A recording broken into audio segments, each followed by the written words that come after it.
এবার আমাদের 3 দিনের পালা। এটা আমরা এখন ওই অযোধ্যার দিকে যাচ্ছি রাম মন্দিরের জন্য। দেখা যাক কতটা কী হয়। কথা তো আছে রাম মন্দিরে যাওয়ার, ওখানে এখনও লোকজন ঠিক করা নেই, মানে আমাদের মন্দিরে যে ঢোকাবে বা কিছু। কিন্তু আমরা যাচ্ছি, যদি চান্স পাই একবার ওখান থেকে ঘুরে আসবো, আর না হলে আবার অন্য প্ল্যান হবে। এটা হোটেল ছিল, হোটেল বিশাল বড় একটা হোটেল হচ্ছে এখানে রাস্তার ধারে।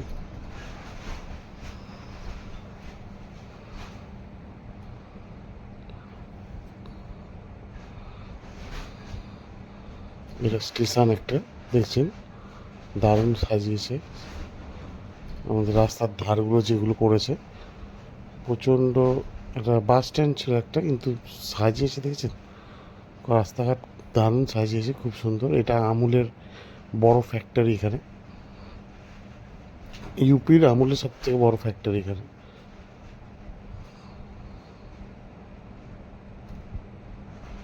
বানাস ডায়েরি নাম দিয়েছে।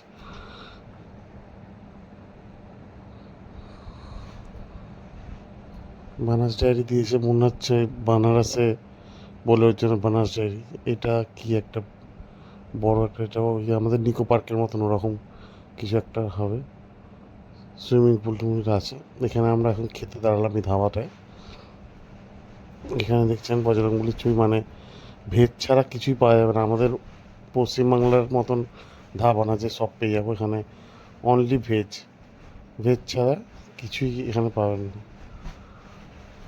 যে কটা ধাবা আছে সব কটায় ভেজই পাবেন, যা পাবেন ভেজের মধ্যে। এখন আমরা কী খাবো, এখন কটা বাজে, এখন 12টা বাজে, এখন আমরা কী খাবো?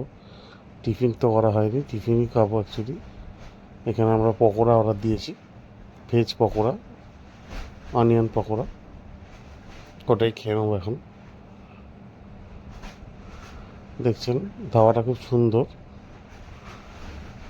আমরা পকোড়া খেয়ে, এই যে পকোড়া দেখছেন, পকোড়া খেয়ে এখন রওনা দেবো আবার। এই আবার পথ চলা শুরু। অনেকক্ষণ, প্রায় আমরা বেরিয়েছি সকালে, আমরা হোটেল ছেড়ে বেরালাম তখন কটা বাজে, 8টা সাড়ে 8টা হবে হয়তো। ইন্ডিয়ান পতাকা, এটা হচ্ছে আর্মির ক্যাম্প আছে, হ্যাঁ হ্যাঁ, আর্মি সিআরপিএফের ক্যাম্প আছে এখানে।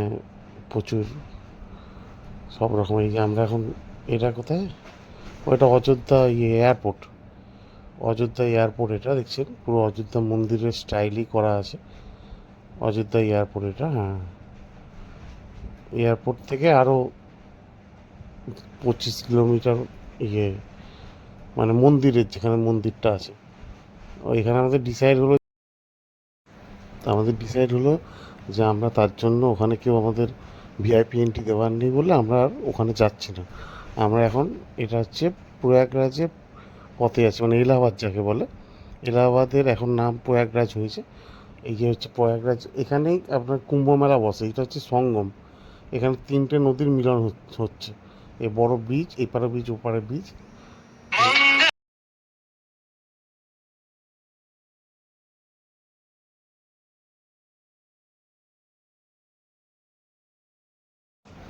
দেখা যাক আর কদিন পরে। এটা হচ্ছে রেল যাচ্ছে, রেল ব্রিজ এটা ওপারেরটা। আর কদিন পরেই তো শুনছি কুম্ভ মেলা বসবে, মহাকুম্ভ মেলা 144 বছর পর এখানেই হবে। এই যে মাঠটা দেখতে পাচ্ছেন, এখানেই হওয়ার কথা আছে। এবার দেখা যাক, আমাদের ভাগ্যে লেখা থাকে নাকি আসার জন্য। মানে এবছর হবে না, মানে এটা হচ্ছে 24 সাল। আমরা 24 সালে এখানে এসেছি, তো 25-এ আমরা এখানে মানে আসবো, যদি হয়তো ভাগ্য লেখা থাকে তাহলে আসতে পারবো। কেননা এই ভিডিওটা আমার আপলোড হতে হতে হয়তো 2025 হয়ে যাবে, কারণ এটা 24-এর মাঝামাঝি। না 25 হবে না, হয়তো 24-এই ছেড়ে দিতে পারবো, সেটা পরের কথা। কিন্তু এখন আমরা যাই, এখন একটা কিছু খিদে পেয়েছে, এখানে বৃষ্টির মৌসুম দেখছি, মেঘলা ওয়েদার। হ্যাঁ, এখানে দাঁড়িয়ে কিছু খেয়ে নিই আমরা। হীরা হালুয়াই শুনছি নাকি খুব ভালো এখানকার করে খাবার দাবার, ওই ভেজই আপনার, হ্যাঁ, মানে খাবার দাবার বলতে মিষ্টি, হালুয়া এগুলো ভালোই করে। এখানে খেয়ে দিয়ে আবার এবার হোটেল এখানে একটা নিতে হবে, এরা আমাদের থাকতে গেলে তার হোটেল নিতে হবে। তো হোটেল আমরা ওই স্টেশনের পাশেই হোটেলটা নিলাম, নিয়ে হোটেলটা ভালোই, বেশ 5 স্টার র্যাঙ্ক আছে, বাথরুম ফাথরুম ভালোই বেশ দেখছি।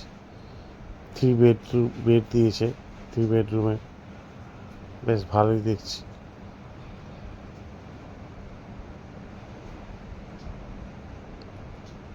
হোটেলটা বেশ মানে রুমটা বেশ সুন্দরই দিয়েছে আমাদেরকে, এখানে চা টায়ের ব্যবস্থাও আছে, বেশ ভালো।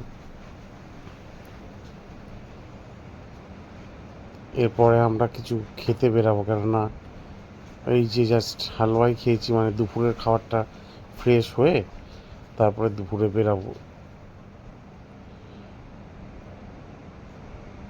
এই ফ্রেশ হয়ে বেরিয়ে পড়লাম, এবার কিছু একটু ভারী কিছু খেতে হবে, দেখা যাক কী পাওয়া যায় এখানে।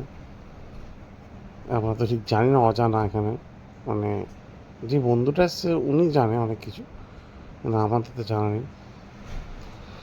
এখানে যাওয়ার সময় একটা শোরুম দেখলাম, ওই শোরুমটায় ঢুকলাম, কিসের শোরুম আমি জানতাম এলাহাবাদ বা উত্তরপ্রদেশে ইয়ে মানে মদ ব্যান্ড আছে, দারু এখানে পাওয়া যায় না, কিন্তু এখানে তো দেখছি দারুর ভাণ্ডার। মানে যে শোরুমটায় ঢুকেছি দেখতে পাচ্ছেন, মানে কি নেই এখানে, কি নেই এখানে, মানে এত বড় শোরুম তো আমাদের ওয়েস্ট বেঙ্গলও আমি দেখিনি এরকম, এত সাজানো গুছানো শোরুম। আছে স্পেন্সারে আছে, কিন্তু এত এরমভাবে দেখিনি। আর একটা দেখেছিলাম হচ্ছে আমাদের ইয়ে রুবির ধারে বাইপাসে একটা আছে, ওইটা কি নাম, নামটা আমার এখন মনে আসছে না। ওইখানে ও মেট্রো মেট্রো মেট্রো যে বাজার আছে, ওই মেট্রো বাজারে দেখেছিলাম আছে, কিন্তু এত বড়ও না, এত বড় এত সুন্দর শোরুম না। ওখানে একটা কাউন্টার ছিল, এক এরকমের মতনই ছোট কাউন্টার, কিন্তু এত বড় শোরুম আমি ফার্স্ট দেখলাম লাইফে। কি নেই এখানে, হেন পোকার প্রোডাক্ট আছে, হেন পোকার, মানে যা চাইবেন আপনি পেয়ে যাবেন, কিছু এখানে ফিরিয়ে দেবেন, বিয়ার থেকে শুরু করে দামি দামি whisky, rum, wine, red wine, white wine, vodka, মানে সব সব, মানে যারা সুরাপ্রেমী আছে তাদের জন্য এই জায়গাটা বেস্ট জায়গা।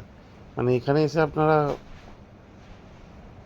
মানে কি বলবো আর কিছু মানে ভাষায় আসছে না, আপনার মুগ্ধ হয়ে যাবেন এই জায়গাটা এসে, যারা সুরাপ্রেমী আছেন। আমরা খাই না, আমরা এখানে জাস্ট ঘুরতে এসেছি ভিডিওটা বানাবো বলে, ভিডিওটা বানিয়ে এখান থেকে আমরা চলে যাবো। এখানে এখানে রাত্রির হয়েই এসছে, রাত্রির ডিনারটা আমরা সেরে ফেলবো ওইখানে গিয়ে। দেখছেন ইন্টেরিয়ারগুলো, দেখছেন কি সুন্দর করেছে বন্ধুরা, দেখুন শুধু। আমরা এবার বেরিয়ে যাবো, ব্যাস হয়ে গেছে, শোরুমটা দেখিয়ে দিলাম পুরোটা আপনাদের। এই ফ্রিজ, এইখানে ফ্রিজ, ওখানে ফ্রিজ, কোথায় কি নেই। এখানে আমরা রেস্টুরেন্টে চলে এসেছি, কিছু খাবার অর্ডার করে দিয়েছি। হ্যাঁ, আপনাদের মেনুটাও দেখিয়ে দেবো কী কী। ভেজই, এখানে আপনি নন ভেজ আশা করবেন না, এইসব জায়গায় এসে নন ভেজ আশা করা আপনাদের জন্য ভুল। ভেজই পাবেন, ভালো ভালো খাবার পাবেন, ভেজ পাবেন, আবার নন ভেজ পাবেন, পাবেন নাই না। হ্যাঁ, আপনাকে বুঝ থাকতে হবে, এরা সবসময় ওপেন করে না সব কিছু, ঠিক আছে।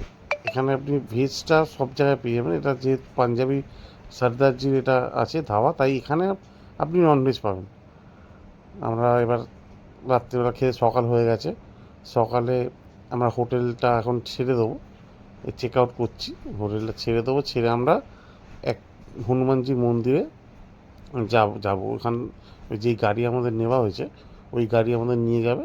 আবার এখান থেকে আমরা যাব বানারস, এই যে চলে এসেছি মন্দিরে। এটা হনুমানজির সবচেয়ে বড় মন্দির প্রয়াগরাজে। হ্যাঁ, হনুমানজি এখানে শুয়ে থাকে, খুব মানে গঙ্গার জল হনুমানজিকে স্পর্শ করে, গঙ্গার জল অতটা উঠে, হনুমানজি এখানে শুয়ে থাকে। এখানে শ্রীরাম জানকী মন্দির আছে, দেখছেন 3জন বিরাজমান, রাম লক্ষ্মণ সীতা। এখানে একটা টেম্পেল আছে, এই টেম্পেলটা হয়তো কি, এটা মানকেশ্বর, মানে মনের সাধনা পূরণ করে মনকেশ্বর, মানে মনের আপনি মন দিয়ে যদি পুজো দেন। দেখছেন মন্দিরে, আমি ভাবছিলাম মনে ভিডিও করতে দেবে না, কিন্তু দেখলাম না, এরকম কোনো ব্যাপার নেই, এখানে ভিডিও করতে দিচ্ছে। এই হচ্ছে আপনাদের শিবলিঙ্গ আমাদের, হ্যাঁ, এটাই হচ্ছে মেন বাবার মন্দিরটা। এখানে সবাই পুজো দিচ্ছে, আমরা